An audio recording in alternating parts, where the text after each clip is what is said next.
শক্তিশালী নিম্নচাপের প্রভাবে দক্ষিণের উপকূলীয় অঞ্চলে এখনো পর্যন্ত বৃষ্টিপাত রয়েছে। পশ্চিমবঙ্গের উপর সরাসরি নিম্নচাপটি অবস্থান করছে। আগামী 24 ঘন্টার মধ্যে আবহাওয়ার বিরাট বড় পরিবর্তন রয়েছে। প্রিয় দর্শক সবাই কেমন আছেন? চলে আসলাম এই মুহূর্তের সবচেয়ে আরও একটি গুরুত্বপূর্ণ আবহাওয়ার খবর নিয়ে। আগামী 24 থেকে 48 ঘন্টার মধ্যে আবহাওয়ার বিরাট বড় পরিবর্তন রয়েছে। তো আগামী 24 থেকে 48 ঘন্টায় আগামীকাল মূলত রবিবার 15 সেপ্টেম্বর কেমন থাকতে পারে দেশের উত্তরাঞ্চলের আবহাওয়া, কেমন থাকতে পারে দেশের দক্ষিণাঞ্চলের আবহাওয়া, কেমন থাকতে পারে পশ্চিমবঙ্গ সহ উত্তরবঙ্গ এবং আসাম, ত্রিপুরা, বাংলাদেশের 64 জেলার আবহাওয়া, কোন কোন জেলায় হতে পারে ভারী বৃষ্টি, কি জানাচ্ছে আবহাওয়ার ইউরোপিয়ান মডেলগুলো সম্পূর্ণ বিস্তারিতভাবে আপনাদেরকে জানিয়ে দেওয়া হবে এই ভিডিওটির মাধ্যমে। জানতে হলে ভিডিওটি শেষ পর্যন্ত দেখবেন, ভালো লাগলে লাইক করবেন, আর সবার আগে গুরুত্বপূর্ণ আবহাওয়ার খবর পেতে চ্যানেলটি সাবস্ক্রাইব করে পাশের বেল বাটনে ক্লিক করে রাখবেন। আর ভিডিওটি আপনি কোন জেলা থেকে সরাসরি লাইভ দেখছেন কমেন্ট করে জানিয়ে দিন। প্রিয় দর্শক, আমরা সরাসরি এই মুহূর্তে স্যাটেলাইট ইমেজের উপর অবস্থান করলাম। ভোর সকাল থেকে দক্ষিণের উপকূলীয় বেশ কিছু এলাকায় মাঝারি থেকে ভারী বৃষ্টিপাত দেখা গেছে। এখনো পর্যন্ত ঝিরিঝিরি বৃষ্টিপাত কিন্তু চলমান রয়েছে। এখানে কক্সবাজার, টেকনাফ, বুকিয়া, চানমাটি, নাইকুঞ্চড়ি এবং লামা, আলীকদম, তানচি, চকরিয়া, কুতুবদিয়া হালকা মাঝারি বৃষ্টিপাত দেখা গেছে ভোর সকাল থেকে। গতকাল প্রবল বেগে ভারী বর্ষণ ছিল, আজ তুলনামূলক অনেকটাই কমছে। চট্টগ্রাম বিভাগের অধিকাংশ এলাকায় বিক্ষিপ্ত বৃষ্টিপাত চলমান রয়েছে হালকা। সেটা এদিকে বিকেল থেকে বরিশাল বিভাগের অনেক এলাকায় মাঝারি থেকে ভারী বৃষ্টিপাত দেখা গেছে। এখনও রাতে খুলনা, বরিশাল এবং চট্টগ্রাম বিভাগের বিভিন্ন এলাকায় হালকা মাঝারি বৃষ্টিপাতের সম্ভাবনা থাকছে এবং ঢাকা বিভাগের দক্ষিণের অনেক এলাকায় বৃষ্টিপাতের সম্ভাবনা কিন্তু দেখা যাচ্ছে। এছাড়া পশ্চিমবঙ্গেরও বেশ কিছু এলাকায় প্রচণ্ড আকাশ মেঘাচ্ছন্ন, কিছু কিছু এলাকায় হালকা মাঝারি বৃষ্টিপাতের সম্ভাবনা কিন্তু থাকছে। আর নিম্নচাপটি সরাসরি এখানে পশ্চিমবঙ্গের উপর অবস্থান করছে, যার ফলে এখানে বৃষ্টিপাতের সম্ভাবনা আগামী 24 ঘন্টায় এখানে অনেক এলাকায় মাঝারি থেকে ভারী বৃষ্টিপাতের সম্ভাবনা কিন্তু দেখা যাচ্ছে। এই মুহূর্তে যদি আমরা দেখি দেশের উত্তরাঞ্চল আবহাওয়া, দেশের উত্তরাঞ্চলের আবহাওয়া আকাশ কিছুটা মেঘাচ্ছন্ন রয়েছে, আপাতত বৃষ্টির মাত্রা খুবই কম। আর রংপুর বিভাগের বেশ কিছু এলাকায় আকাশ এই যে আংশিক মেঘানি পরিষ্কারও দেখা যাচ্ছে। অনেক এলাকায় বৃষ্টিপাত তেমন নেই, তবে একদম উত্তরে কিছু এলাকায় কিছুটা বজ্রসহ বৃষ্টিপাত তৈরি হতে দেখা যাচ্ছে। বাকি অঞ্চলে আকাশ মেঘাচ্ছন্ন থাকার সম্ভাবনা রয়েছে। এদিকে ময়মনসিংহ এবং সিলেট বিভাগের বেশ কিছু এলাকায় আকাশ মেঘাচ্ছন্ন থাকার সম্ভাবনা রয়েছে। ঢাকা বিভাগের এই অঞ্চলে বৃষ্টিপাত থাকতে পারে। দোহার, ঢাকা, এখানে মুন্সিগঞ্জ, শিবচর থেকে শুরু করে মাদারীপুর, রায়পুর, চৌমোহনী, ভোলা, বরিশাল, এখানে অনেক এলাকায় হালকা থেকে মাঝারি ধরনের বৃষ্টিপাত থাকতে পারে। আগামী 24 ঘন্টায় বেশ কিছু এলাকায় বৃষ্টিপাতের সতর্কতা রয়েছে।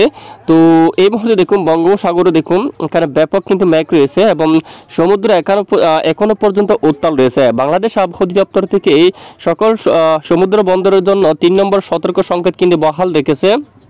তো ছোটো ছোটো মাছ ধরা নৌকা ট্রলারগুলো এখনও উপকূলের কাছাকাছি সাবধানে চলাচল করতে হবে। এখনও আপনারা মাছ ধরতে যেতে পারবেন না, এখনও সমুদ্র কিন্তু খুবই উত্তাল রয়েছে। আমরা জানিয়ে দিচ্ছি আপনাদেরকে, তো আমাদের সঙ্গে থাকবেন। তো আমরা একটু আপনাদেরকে দেখিয়ে দিচ্ছি এই মুহূর্তে আগামী 24 থেকে 48 ঘন্টায় কোন কোন জেলাগুলোর উপর বৃষ্টিপাতের সতর্কতা রয়েছে। ইতিমধ্যে দেখুন নিম্নচাপটি সরাসরি দেখুন এটি কলকাতা তবে যে পশ্চিমবঙ্গের উপর অবস্থান করছে, যার ফলে আগামী 24 ঘন্টায় এদিকে বৃষ্টিপাতের প্রবল সতর্কতা রয়েছে। এখানে খড়গপুর অঞ্চলে এই অঞ্চলে বৃষ্টিপাত থাকতে পারে। বালিচাক অঞ্চল, গোলাতর, ঝাড়গ্রাম, ঝাড়খণ্ড এই সবটুকু এলাকায়, বিশনবাপুর, বাঁকুড়া অঞ্চল এবং এদিকে দেখুন চন্দ্রকোনা, এখানে আরামবাগ, কতুলপুর এই এলাকায় এই যে নিম্নচাপের প্রভাবে মাঝারি থেকে ভারী বৃষ্টিপাত থাকার সম্ভাবনা কিন্তু রয়েছে। পাশাপাশি একদম দক্ষিণের এই যে উপকূলীয় অঞ্চল হালদিবাড়ি, এখানে সুন্দরবন সহ এবং এদিকে দেখুন এখানে হালদিবাড়ি, গঙ্গাসাগর এই অঞ্চলে, তারপরে এদিকে মঠবাড়িয়া, বাংলাদেশের এই যে একদম দক্ষিণে কলাপাড়া এদিকে বৃষ্টিপাতের সম্ভাবনা থাকছে। এবং পরবর্তীতে দেখুন এই ঘূর্ণাবর্তর ফলে রবিবার 15 সেপ্টেম্বর নাগাদ এখানে সমুদ্র অঞ্চল দিয়ে দক্ষিণের উপকূলীয় বরিশাল এবং খুলনা বিভাগের দক্ষিণের উপকূলীয় অঞ্চল দিয়ে বৃষ্টিপাত থাকার সম্ভাবনা। চট্টগ্রাম বিভাগ থেকে বৃষ্টির মাত্রা কমে আসতে পারে, বিক্ষিপ্ত কিছুটা বৃষ্টিপাত থাকতে পারে, তবে তুলনামূলক অনেকটাই কমে যাওয়ার সম্ভাবনা। এবং এদিকে মেহেরপুর আশেপাশে অঞ্চল দিয়ে পাবনার দিকে সিংড়া, রাজশাহী এই অঞ্চলে, দুলিয়াম, নালহাটি, শিউরি, কাতুয়া এই অঞ্চলের দিকে এখানে বৃষ্টিপাতের সম্ভাবনা। বেলডাঙ্গা, এখানে দেখুন এখানে বোলপুর এই সবটুকু এলাকার দিকে, রামহাট এই সবটুকু এলাকায় বৃষ্টিপাতের সম্ভাবনা রয়েছে। এখানে মাঝারি থেকে ভারী বৃষ্টিপাতের সম্ভাবনা রয়েছে। আরামবাগে যে দেখুন বর্ধমান সহ এই সবটুকু এলাকায় বৃষ্টিপাতের সম্ভাবনা কিন্তু দেখা যাচ্ছে। এবং এরপরে ঠিক 15 সেপ্টেম্বর নাগাদ খুলনা, বরিশাল বিভাগের দক্ষিণের উপকূলীয় অঞ্চলে বিক্ষিপ্ত বৃষ্টিপাত থাকতে পারে এবং পাশাপাশি এই যে রাজশাহী বিভাগের অনেক এলাকায় সিরাজগঞ্জ, সিংড়া, রাজশাহী, পাবনা, নাগারপুর এই সমস্ত এলাকায় বৃষ্টিপাত থাকতে পারে। এই যে ঘূর্ণাবর্ত এই যে নিম্নচাপটি সরাসরি টিকে যে পশ্চিমবঙ্গে আরামবাগ এদিকে কিন্তু অবস্থান অবস্থান করতে পারে। এর ফলে এদিকে বেশিরভাগ এলাকায় দেখুন একটু বাম পাশে জামশেদপুর, পুরুলিয়া, মুড়ি, তারপর চাকুলিয়া, তারপর এখানে এই যে বেলদা এই এলাকার দিকে বাড়িপদা, এই সবটুকু এলাকায় মাঝারি থেকে ভারী বৃষ্টিপাত থাকার সম্ভাবনা রয়েছে। এবং এরপরে সোমবার 16 সেপ্টেম্বর নাগাদও দেখুন বাংলাদেশেরও এখানে বিভিন্ন এলাকায় বজ্র বিদ্যুৎ সহ বিক্ষিপ্ত বৃষ্টিপাত থাকতে পারে। খুলনা, এখানে পিরোজপুর, তারপর খুলনা বিভাগের কিছু কিছু অংশে, সবটুকু জেলায় না, কিছু কিছু অংশে, তারপর ঢাকা বিভাগের কিছু কিছু অঞ্চল জুড়ে, নাগারপুর, পাবনা, এদিকে দেখুন বজ্র বিদ্যুৎ সহ বৃষ্টিপাত থাকার সম্ভাবনা এবং পশ্চিমবঙ্গের অনেক এলাকায় মাঝারি থেকে ভারী বৃষ্টিপাত থাকার সম্ভাবনা রয়েছে। দেখুন এরপরে ধীরে ধীরে শক্তিশালী নিম্নচাপটি এই যে ভারতের এই যে একেবারে দ্রুত আকারে চলে আসছে, সিঙ্গারুলি এদিকে অবস্থান করছে, জাবালপুর, করবা, এই যে এলাহাবাদ এই অঞ্চলে প্রবেশ করছে, এখানে ব্যাপক আকারে বৃষ্টিপাত ঘটাতে পারে এবং পরবর্তীতে এটি বৃষ্টিপাত ঘটিয়ে কোনো দুর্বল হচ্ছে না, আরও ধীরে ধীরে একদম একদম পশ্চিম ভারতের দিকে চলে যাচ্ছে, দিল্লির উপর দিয়ে। এখানে এটি কিন্তু একেবারে পাকিস্তান পর্যন্ত, এই যে পাকিস্তানের কাছাকাছি এসে দুর্বল হয়ে যাচ্ছে দেখুন। তো এই শক্তিশালী ঘূর্ণাবর্তের ফলে বাংলাদেশের কক্সবাজার উপকূলে বেশ কিছু এলাকায় মাঝারি থেকে প্রবল ভারী বৃষ্টিপাত দেখা গেছে গত 24 থেকে 48 ঘন্টায়। এখানে কক্সবাজারের নিচু এলাকায় একদম প্লাবিত হয়ে গেছে, ব্যাপক ক্ষয়ক্ষতি হতে দেখা যাচ্ছে এবং ট্রলার ডুবিরও কিন্তু খবর পাওয়া গেছে অলরেডি।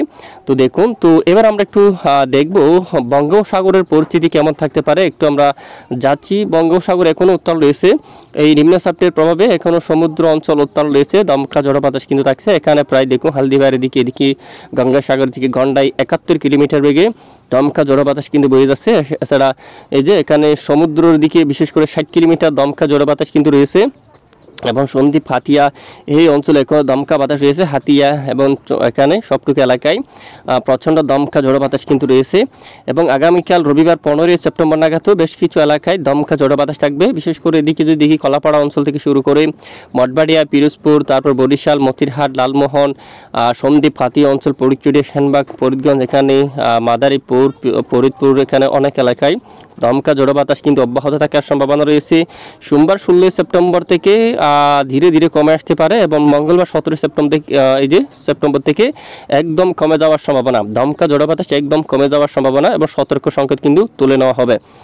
তো চরমভাবে সতর্কবার্তাও কিন্তু দেওয়া হয়ে গেছে আবহাওয়া অধিদপ্তর থেকে। এই মুহূর্তে আবহাওয়ার ইউরোপিয়ান মডেল থেকে চরমভাবে সতর্কবার্তা দেওয়া হয়ে গেছে। দেখুন এই সবটুকু এলাকায় পরিবেশটা একদম ঠান্ডা করে দিয়েছে। বিশেষ করে দেখুন আমরা গত কয়েকদিন আগে জানিয়েছিলাম খড়গপুর সহ ধামবাদ, এই যে দেবগড়, এখানে গত কয়েকদিন আগে অস্বস্তিকর গুমট ব্যবসা গরম ছিল, এই মুহূর্তে একদম ঠান্ডা পরিবেশ হয়ে গেছে। মেহেরপুর, রাজশাহী, খুলনা, কলকাতা, বরিশাল, তারপর দেখুন মাদারীপুর, ফরিদপুর, ঢাকা, কাপাসিয়া, নাগারপুর, কুমিল্লা, আরামবাগ, আমরা এখানে দেখুন আমরাপুর, ছাগলনাইয়া, ফেনী, মিরসরাই, ফটিকছড়ি উপজেলা, খাগড়াছড়ি, চট্টগ্রাম, কুতুবদিয়া, এখানে দেখুন দক্ষিণ সবটুকু এলাকায় যে পরিবেশ একদম ঠান্ডা হয়ে গেছে, অস্বস্তিকর গুমট, গরম নেই, গরম রয়েছে একদম উত্তরাঞ্চলে গুয়াহাটি, শিলচর, সিলেট বিভাগের উত্তরে কিছুটা ব্যবসা গুমট গরম রয়েছে এবং আগামী 16 সেপ্টেম্বর থেকে আবারও অস্বস্তিকর গুমট ব্যবসা গরম বাড়তে পারে। আমরা আবারও আপনাদেরকে জানিয়ে দিচ্ছি। দেখুন আগামী 16 সেপ্টেম্বর থেকে দক্ষিণ উপকূলীয় অঞ্চলের দিকে আবারও কিছুটা ব্যবসা গুমট গরম থাকতে পারে। এখানে কুতুবদিয়া থেকে শুরু করে নাইকুঞ্চুরি, তারপর ফটিকছড়ি উপজেলা, খাগড়াছড়ি, আমরাপুর, আগরতলা, আমবাচা, লাখাই, মৌলভীবাজার, সিলেট, বিশনবাপুর, বাগমারা, মাদান এই অঞ্চল দিয়ে টোরা এবং উত্তরবঙ্গের দিকে এখানে অস্বস্তিকর গুমট ব্যবসা গরম থাকতে পারে এবং 17 সেপ্টেম্বর মঙ্গলবার বাংলাদেশের বেশিরভাগ এলাকায় গুমট ব্যবসা গরম থাকার সম্ভাবনা কিন্তু রয়েছে। এছাড়া আগামী 24 ঘন্টায় ভারী বৃষ্টিপাতের সতর্কতা দেওয়া হয়ে গেছে আবহাওয়ার ইউরোপিয়ান মডেল থেকে। বিশেষ করে খড়গপুর অঞ্চল দিয়া, জামশেদপুর, এখানে চাকুলিয়া, বাঁকুড়া, পুরুলিয়া, সিউড়ি, ধামবাদ, মিহিজাম, দুর্গাপুর, এদিকে বর্ধমান, কাতুয়া, শান্তিপুর সহ এই সবটুকু এলাকায় ব্যাপক আকারে ঠিক কক্সবাজারের উপর যেরকম ভারী বৃষ্টিপাত হয়েছিল ঠিক সেরকম বেগে ভারী বৃষ্টিপাতের সতর্কতা দেওয়া হয়ে গেছে ঠিক এই অঞ্চলে। তো কক্সবাজারবাসীরা অবশ্যই জানবেন কী পরিমাণ বৃষ্টিপাত হলো। তো দেখুন আগামী 24 ঘন্টায় ঠিক পশ্চিমবঙ্গের বেশ কিছু এলাকায় মাঝারি থেকে প্রবল বেগে ভারী বৃষ্টিপাতের সম্ভাবনা। এরপরে 15 সেপ্টেম্বর ভারতের যে ধামবাদ, এখানে রাঞ্চি, জামশেদপুর, গায়া এই এলাকার দিকে, তারপর দেওঘর, এখানে ভাগলপুর, এখানে মাঝারি থেকে ভারী বৃষ্টিপাত থাকার সম্ভাবনা রয়েছে। তো এই হচ্ছে মূলত বৃষ্টিপাতের আভাস। একটু আমরা এই মুহূর্তে জানবো আইএমডি আবহাওয়া অধিদপ্তর থেকে কি আপডেট দেওয়া হলো। আইএমডি আবহাওয়া অধিদপ্তর থেকে এখানে কিছুটা কমলা সতর্কতা জারি করলো বিশেষ করে বৃষ্টিপাতের। এখানে দেখুন আপনারা উদয়পুরের দিকে, মগিয়াবাড়ি, চিলচার বাজার, আমবাসা, কোয়াই, আগরতলা এই সবটুকু এলাকায় এই যে কিছুটা কমলা সতর্কতা কিন্তু জারি করলো। আমরাপুর দেখুন এখানে নতুন বাজার, এদিকে দেখুন মেলাগড় এই এলাকার দিকে, তারপর এখানে বিশারগঞ্জ এই এলাকার দিকে, আগরতলার দিকে, এখানে সবটুকু এলাকায় কমলা সতর্কতা জারি করলো, বৃষ্টিপাতের সম্ভাবনা কিন্তু রয়েছে। এছাড়া দেখুন এখানে পশ্চিমবঙ্গের অনেক এলাকায় দেখুন এখানেও মাঝারি থেকে ভারী বৃষ্টিপাতের, এখানে অনেক এলাকায় ব্যাপক বজ্রসহ বৃষ্টিপাতের সতর্কতা জারি করলো আইএমডি আবহাওয়া অধিদপ্তর। দেখুন এখানে সবটুকু এলাকায় বৃষ্টিপাতের সম্ভাবনা রয়েছে। তো এ হচ্ছে আজকের আবহাওয়ার গুরুত্বপূর্ণ রিপোর্ট। আমাদের সঙ্গে থাকবেন, আমরা অবশ্যই জানাবো কোনো ধরনের দুর্যোগপূর্ণ আবহাওয়া আসলে আমরা সঙ্গে সঙ্গে আপনাদেরকে জানিয়ে দেবো। আমাদের সঙ্গে থাকবেন। এতক্ষণ আমাদের সাথে থাকার জন্য অসংখ্য ধন্যবাদ।